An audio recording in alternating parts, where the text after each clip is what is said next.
তো আমাদের বাড়িতে কতদিন পরে এসেছিস, খুব ভাল লাগছে।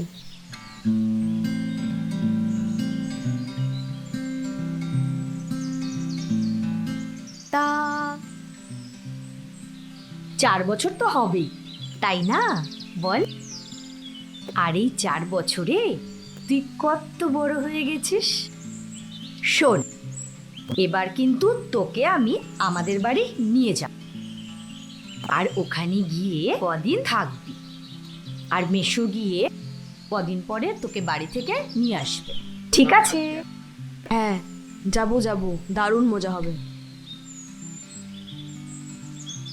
কিরে, দুই বোনে তো খুব গল্প শুরু করেছিস। আমি না তোদের জন্য চা জল খাবার নিয়ে এসেছি, তোরা খাবি তো? আচ্ছা, আর তোর মাস্টার মশাই আসার সময় হয়ে গেল না? হ্যাঁ, 10টায় আসার কথা। 10টা তো বাজতেই গেল।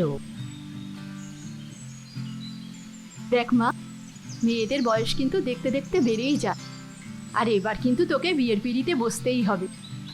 আর জানিস তো, রুদ্রাণীর মাস্টার মশাই না খুব বড় ঘরের ছেলে, আর স্বভাবও খুব ভালো। আমি না তোর একটা ছবি ওনাকে দেখিয়েছি, দেখ যদি তোর পছন্দ হয়। শোনো মাসি, কপাল বলে তো কিছু আছে নাকি? আমার যখন সময় হবে ঠিক তখন আমার বিয়ে হবে, ওসব নিয়ে আমি ভাবি না।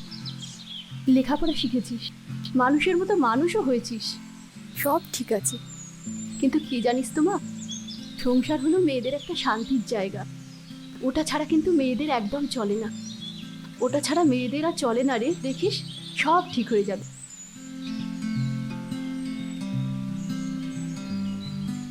শিল্পা, তুই কতদিন পর আমাদের বাড়িতে বেড়াতে এসেছিস, আমার যে কি ভালো লাগছে না।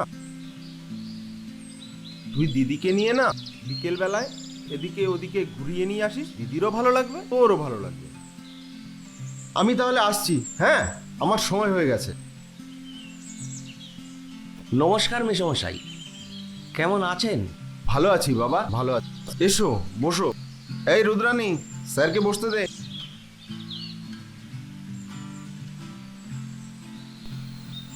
স্যার, আমার দিদি, বড় মাসির মেয়ে, যাদবপুর থেকে বেড়াতে এসেছে। নমস্কার।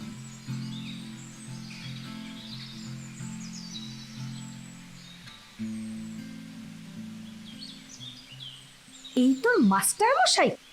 সত্যি গ্রামের লোকের এই পোশাক আশাক দেখলে না জাস্ট আমার মাথাটা গরম হয়ে যায়, গরম হয়ে যায়। যত সব।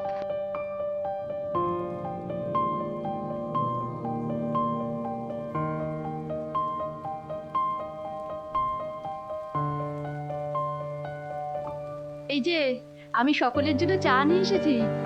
আমি তো জানি তুমি আসবে বাবা, তাই চাটা নিয়ে এসেছি।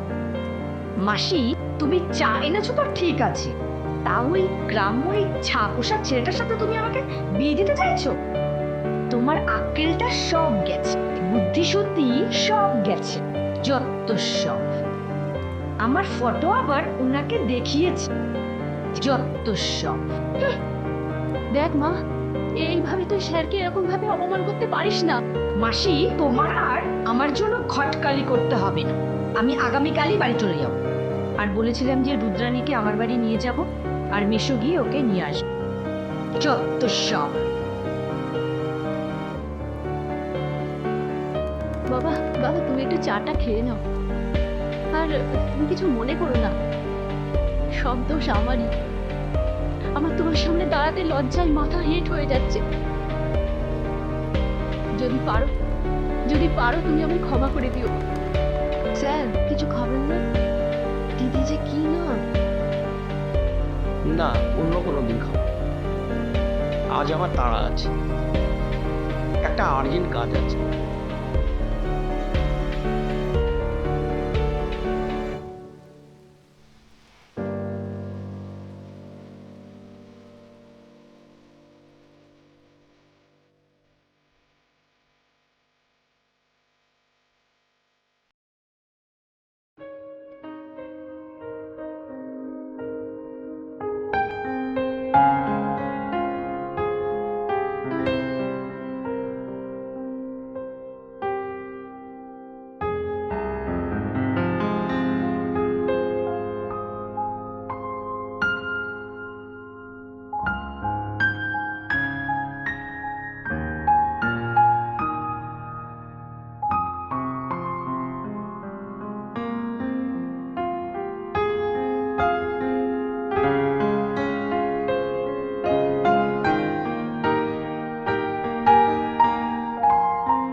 এই নিন চা।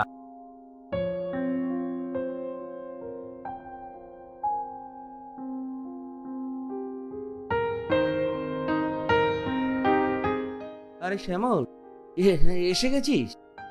চা খাবি তো? বলিস কি রে, চা খাবো না? ইংরেজ সাহেবরা তো একটা ভালো অভ্যেস করিয়ে দিয়ে দেশ ছেড়ে চলে গেছে, সেটা হলো চা।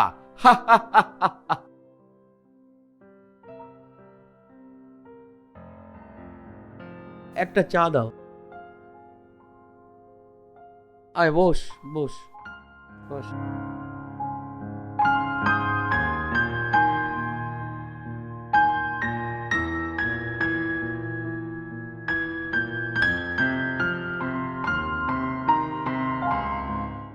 ওকে দেখে খুব বিষণ্ণ মনে হচ্ছে, কিছু হয়েছে নাকি?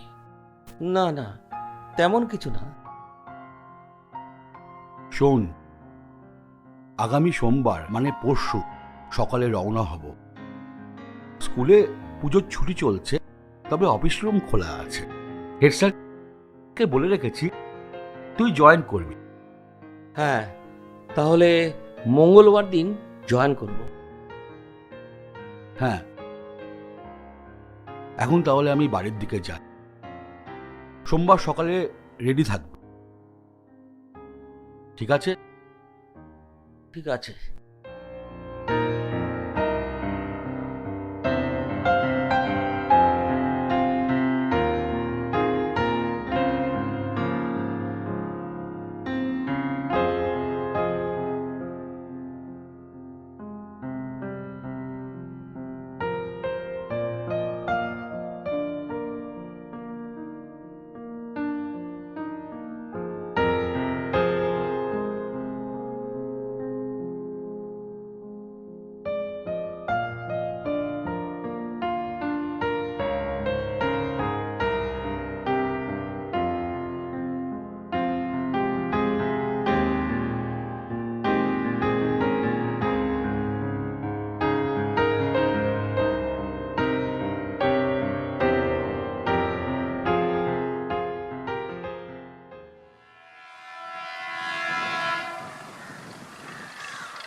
আয় আয় বস, ব্যাগটা রাখ ওখানে।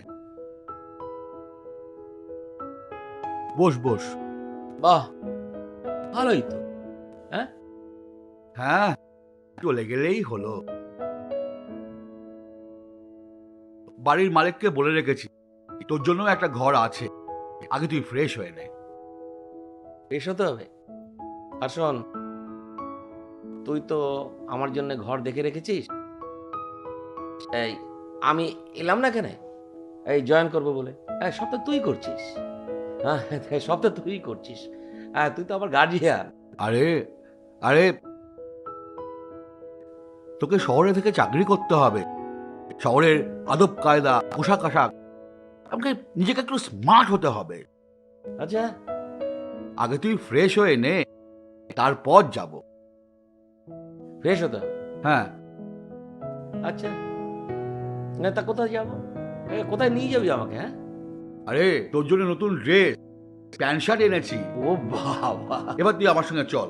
এই ড্রেস পরলে হবে না নাকি? হ্যাঁ, না, শহরে থাকলে শহরের আদব কায়দায় শহরের সাজ পোশাক করতে হবে, নইলে এই তোর মতো এরকম না। হ্যাঁ, জিন্স পরতে হবে, টি শার্ট পরতে হবে, নইলে নইলে শহরের সঙ্গে ঠিক সামঞ্জস্য থাকবে না। ও, আগে তুই চল, তারপর সব বুঝতে পারবি।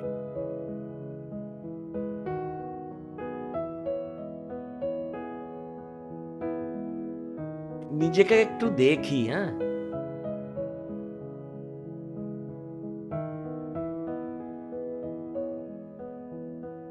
দেবজিৎ রায়, তোমাকে শহরে এসে সব কিছু চেঞ্জ করতে হবে, নিজেকে নিজেকে চেঞ্জ করতে হবে, না হলে তুমি শহরে চলতে পারবে না। হায় দেবজিৎ, চল, কোথায় নিয়ে যাবি? চল। চেঞ্জই হই। আয় আয় দেবজিৎ আয়, আগে আমি চেঞ্জ করেই ছাড়বো। তুই যে আমাকে কি করে ছাড়বি? আসবো দাদা? হ্যাঁ আসুন।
আরে শ্যামল দা, এই তো আমরা হেড স্যারের রুম থেকে আসলাম এখন।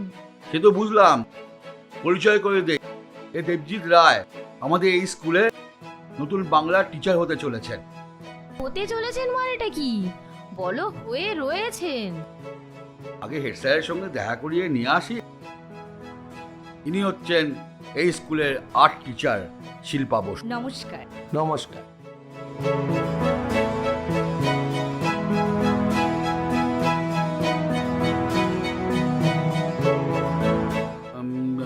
যাই হেড স্যারের সঙ্গে দেখা করিয়ে নিয়ে আসি। আচ্ছা, আসছি। আরে শ্যামল দা, ঘুরে আসুন, আমরা এখানে দাঁড়িয়েই আছি, খুব দরকারি কথা আছে। আচ্ছা ঠিক আছে ঠিক আছে। এই কি দরকার? ওই কালকে আমার বোনের জন্মদিন, তো তোমাকেও নেমন্তন্ন করব, বাকি টিচার্সদেরকেও নেমন্তন্ন করব, ওই আর কি।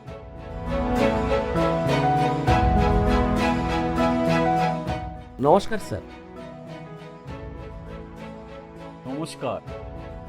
স্যার, এই যে আমার অরিজিনাল সার্টিফিকেট।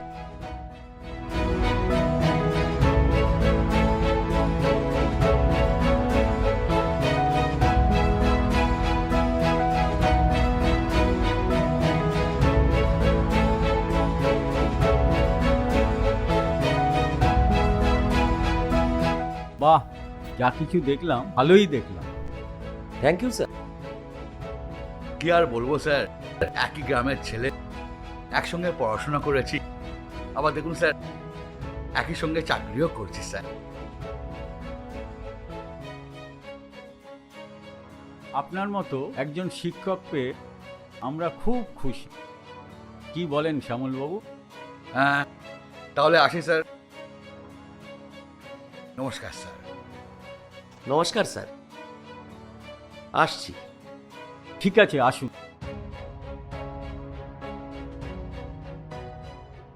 শ্যামল দা, একটা দারুণ প্ল্যান আছে। কি প্ল্যান রে? আরে শিল্পাদি, আপনার এই বন্ধু আছে না দেবজিৎ রয়, আমার মনে হয় ওনাকে মনে মনে খুব ভালোই লেগেছে। এতদিন তো কাউকে শিল্পাদির পছন্দ হয়নি, এবার আমাকে আর তোমাকে যৌথভাবে কাজটা করতে হবে, বুঝলে? কি কাজ করতে হবে রে? আরে বাবা, ওদের সম্পর্কটা যাতে চিরস্থায়ী হয় সেটা তো দেখতে হবে, বুঝলে না শ্যামল দা? হ্যাঁ, বিয়ের ব্যাপারটা ভার আছে নাকি? তা নয় তো কি, দুজন রাজি থাকলেই তো বিয়ে। তা মন্দ বলিসনি, শোনো, দুজনকে মানাবে ভালো। তোমাকে একটা কাজ করতে হবে শ্যামলদা। কালকে আমার বোনের জন্মদিন, তুমি যে করেই হোক তোমার এই বন্ধু দেবজিৎ রয়কে নিয়ে আসবে, আর আমি শিল্পাদিকে ম্যানেজ করে নিয়ে আসবো। কে? চলো, ডান ডান। ডান।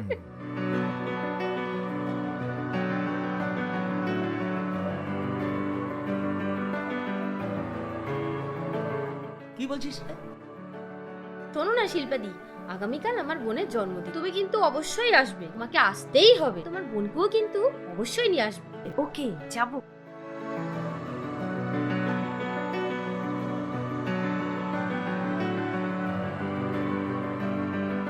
চল চল চল।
Happy birthday to you.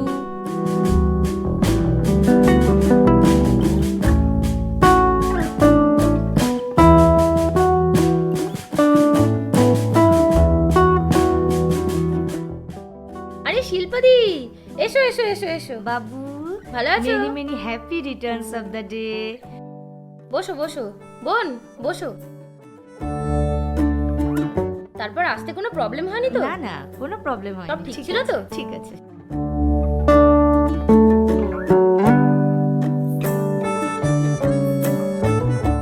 আরে শ্যামলদা, এসো এসো। ঠিক আছে তো? একদম মনে আছে তো? আসুন আসুন স্যার, ঠিক আছে তো সব? সব ঠিক আছে। বসুন না। বসুন বসুন। না না, আপনি বসুন। না না, আপনি বসুন।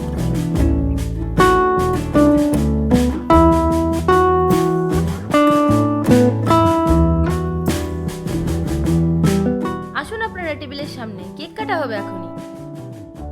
ঠিক আছে, কাটুন।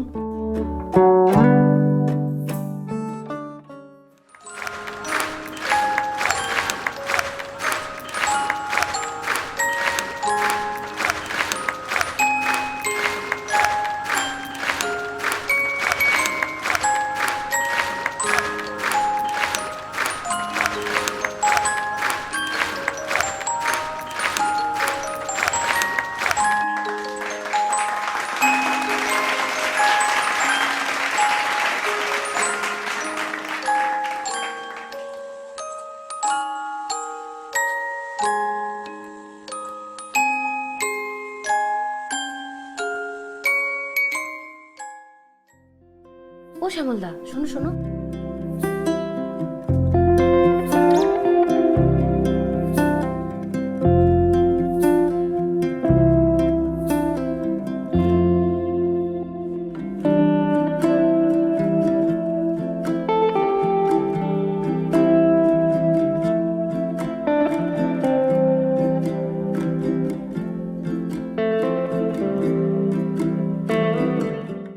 দেবজিৎ একটা গান গাইতে বলছে, একটা গান গানা।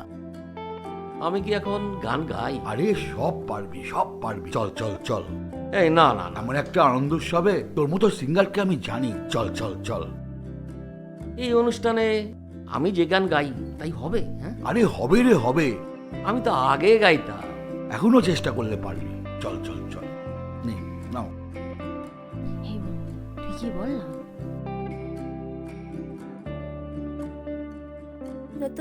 নতুন আঙ্কেল একটা গান গাও না প্লিজ, আমার বার্থডের দিন। তোমার জন্মদিনে আমি যে গান গাই তাই কি হবে বলো? আমি রবীন্দ্রসঙ্গীত করতাম সেই কবে। তোমার জন্মদিনে রবীন্দ্রসঙ্গীত কি হবে বলো? একটা গান গাও না প্লিজ। কি বলছো? আমি এখন গান গাইবো? ভাবতে হবে, ভাবতে হবে।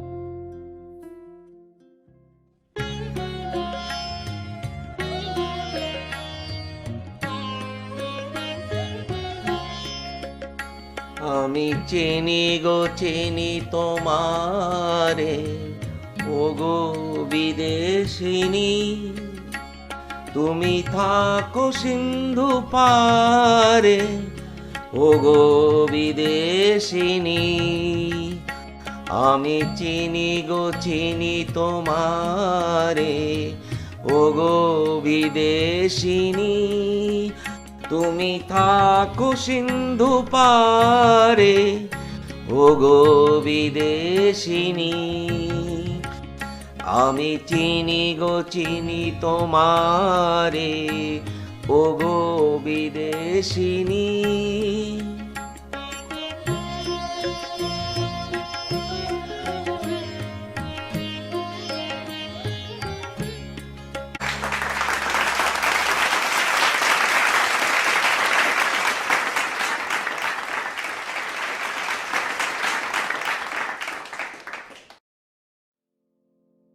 এই সমল বস। বল।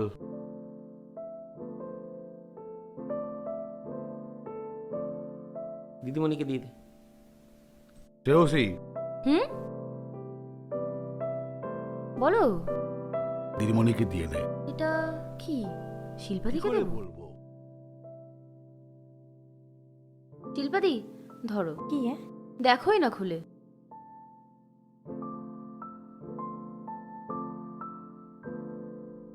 মনুষ্যকুলের মধ্যে নারী জাতিকে ফুলের সৌন্দর্যের সাথে বর্ণনা করা হয়। যেমন সুগন্ধবিহীন ফুল সৌন্দর্যে অসম্পূর্ণ, তেমনি যে নারীর কথায় মানুষ অপমানিত হয়, দুঃখ পায়, সেই নারীও অসম্পূর্ণ। মানুষের উপরিদর্শন সুন্দর ও আকর্ষণীয় করতে যে সময় প্রচেষ্টা লাগে,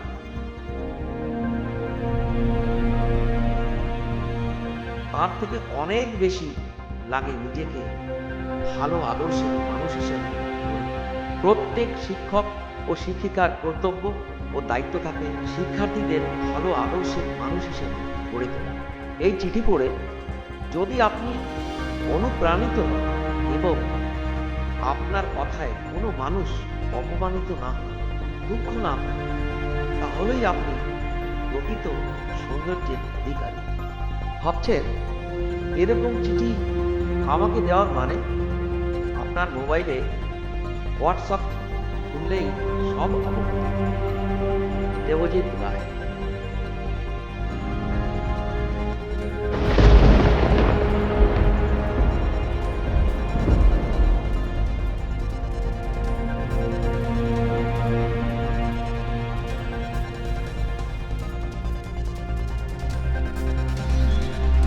নমস্কার। এই তো মাস্টার মশাই। সত্যি গ্রামের লোকের এই পোশাক আশাক দেখে না জাস্ট আমার মাথাটা গরম হয়ে যায়।